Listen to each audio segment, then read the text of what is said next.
You know, I might have just made myself an idea here, because I've got the plastic here. I can go in and out right there.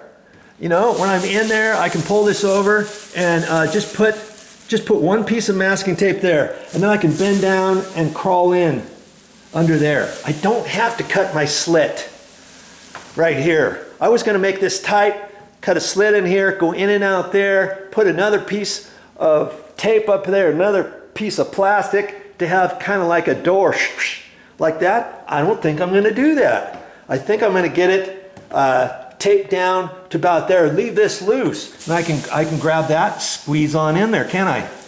I can pull this, fold this back, you know, tape it up there, and it should be fine. And then just put one piece of tape there. Let's say, see? Then I can pull that tape off if I want, if I need to get in there, or run the last piece of tape just right here. I could do that and just leave the rest, and then just kind of pull this last, you know, 2 or 3 feet over like that. That should be plenty. And then I can go in and out right here with my buckets so that I can take that out and do it that way. I think I'm going to do it that way. All right.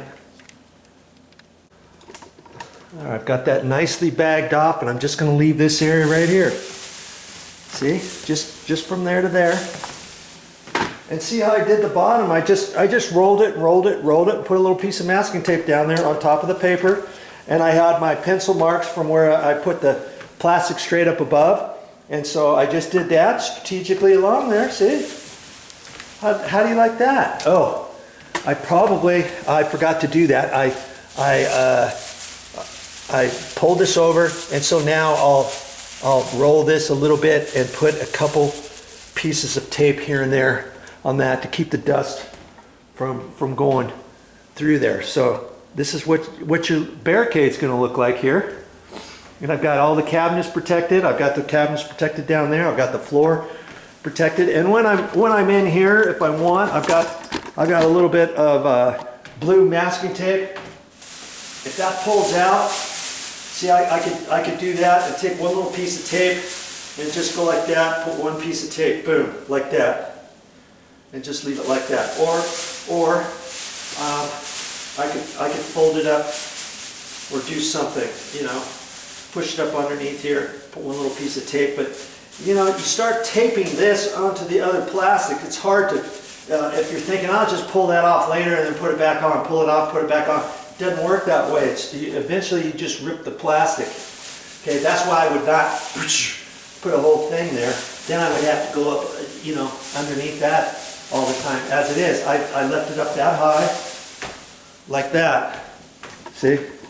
And I'll tape that back when I start beating and stuff, because you know, the whole reason I'm doing this is to protect this area from the flying tile, from the flying concrete, from all the dust and all that kind of stuff. When I start going, if I'm in there for like 2 or 3 hours at a time, then I may want to fold that under and put a piece of tape down there at the bottom and stuff like that, and then load up my buckets and then undo that and then come out back and forth after that. But see, I've got the tape on this. I don't have it on the wall. I have this piece on this tape, not on the wall there. One little piece up there I've got on the wall, and I use the blue tape.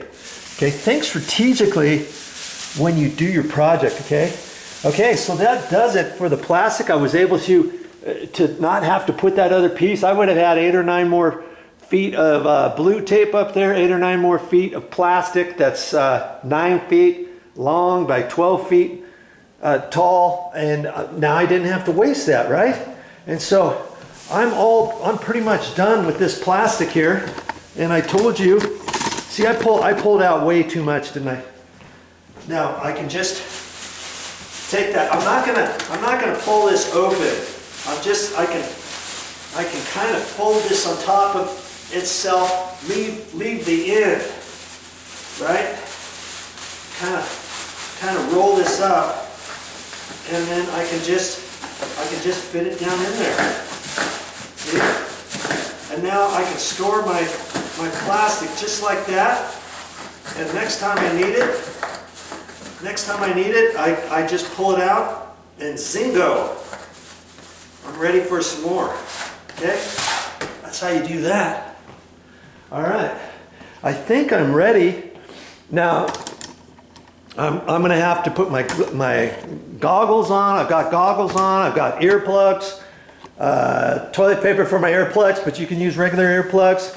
And I've got to get my tools, my gloves, and more than likely I'm going to have to find myself a dust mask, because hopefully you don't feel claustrophobic once you get in here. Once I get in here, I'm going to tape myself right in this area and I'm going to have at it. And remember, before I told you, before I rip out this side here, I'm going to start over here, because if it takes me all day today to take this out, so be it.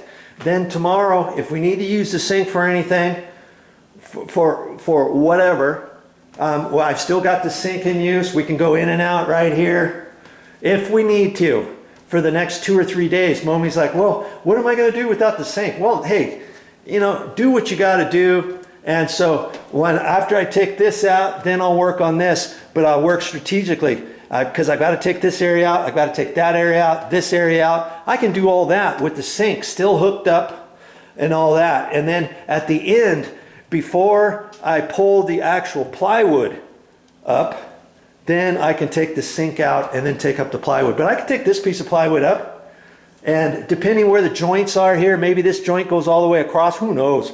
Wherever the joints are, I can take some of that off. I can take the backsplash section off. Okay, I can do all that kind of stuff before I actually take the sink out. You do it however you want. You can work strategically. If you know you're not going to use the sink, maybe you want to take the sink out first. Okay, shut the water off, disconnect the sink, disconnect the garbage disposal, do all that kind of stuff first if you want. I'm just happening to do it the very opposite of that. Now, if you really wanted to make this more airtight, you could put blue masking tape all the way along there, you know, and I may have to do that if that keeps wanting to fall out, because see, any little bit of air that you get in here is pushing the plastic out. So if that starts coming out, I may have to break down and put blue masking tape all the way down there. And then when I get in here, I'm going to have to enclose this a little bit better and all that kind of stuff. Okay, I'm almost ready to go with starting to take out the first tiles. Like I said, I haven't done this for years, and it's going to be quite the project, that's for sure.